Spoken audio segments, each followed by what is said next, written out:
semua rezeki udah ada yang ngatur. Tapi concern saya adalah terhadap bayi tersebut, terhadap anak itu. Kasihan, beneran. Kalian kebayang gak sih? Ada orang yang pertama low education.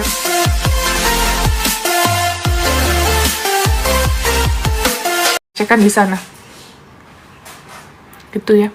Karena suaminya ini diduga ada salah satu video konten kreator yang bikin konten di sana. Terus ada salah satu obat itu yang tidak boleh dikonsumsi. Aku nggak bisa ngomong di sini ya, karena kebijakan dari TikTok. Gitu guys. Yang tidak boleh dikonsumsi tapi dikonsumsi. Nah itu kita ada buktinya semua. Emang lagi heboh banget nih, dan kalian juga kalau bisa jangan disupport lah orang-orang kayak gitu ya, jangan ditonton videonya. Karena dengan kalian menonton videonya itu kalian sama aja mensupport eksploitasi tentang hal tersebut.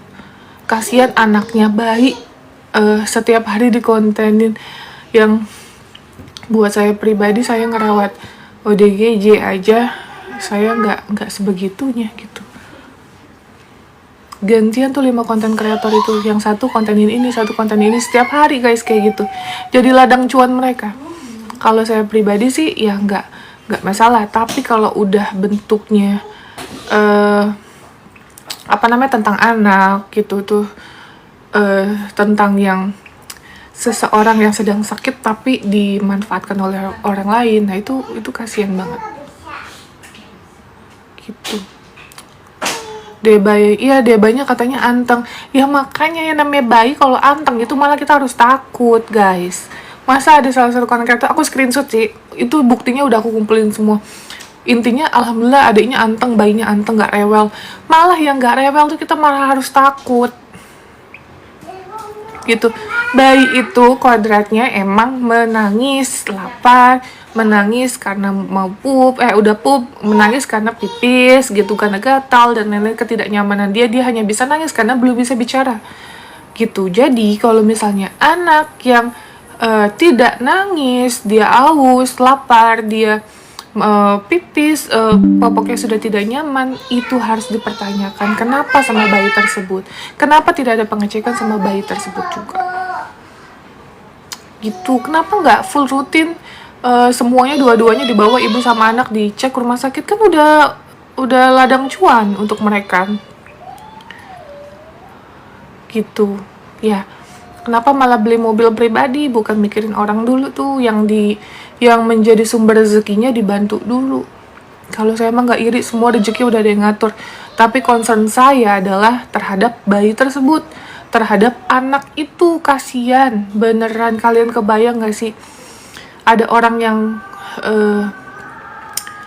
yang pertama low education, terus yang kedua kita nggak tahu sakitnya apa, tapi menjadi subjek yang rutin untuk orang mencari ladang uang gitu. Tapi ladang uangnya pun tidak dibagikan terhadap yang berhak.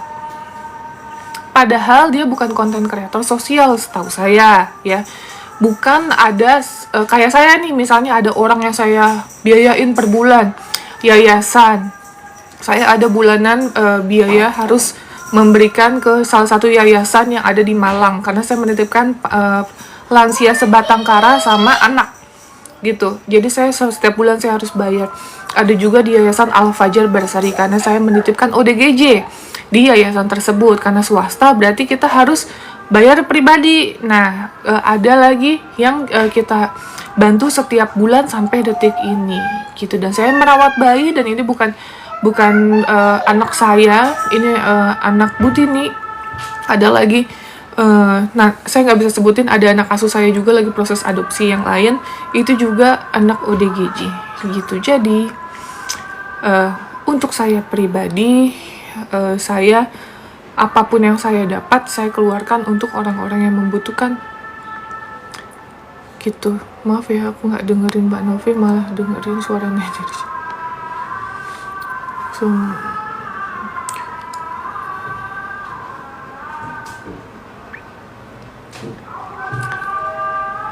dia apa tuh, call, aduh yang komen banyak banget. Kenapa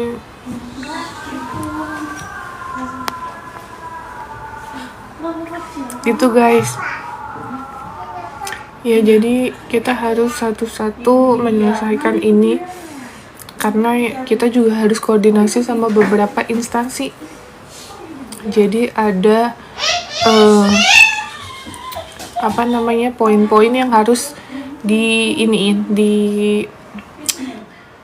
dijelaskan dan ada buktinya gitu. Jadi kayak misalnya tentang adanya diduga tindakan tentang eksploitasi. Nah, kita udah kumpulin tuh bukti-buktinya apa yang kita sebut eksploitasi. Mulai dari mereka melahirkan, terus di-shoot tanpa ada blur. Bayi tersebut di-shoot tanpa ada blur. Gitu ya, itu semua sudah kita kumpulkan. Satu hari mereka posting berapa kali. Terus tentang anaknya juga, anaknya Mbak Irma yang tidak sekolah. Gitu, yang nomor 1. Nah, itu juga akan kita usut tuntas jadi satu persatu semuanya gitu ya guys.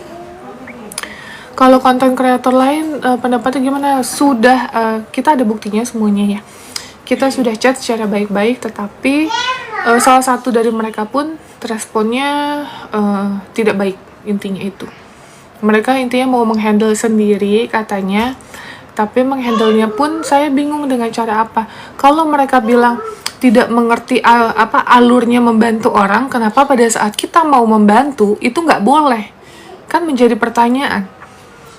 Kalau dia bilang kita tidak melibatkan dinas sosial dikarenakan kita tidak mengerti atau kita nggak tahu harus seperti apa, kenapa pada saat saya mau bantu itu tidak boleh gitu loh?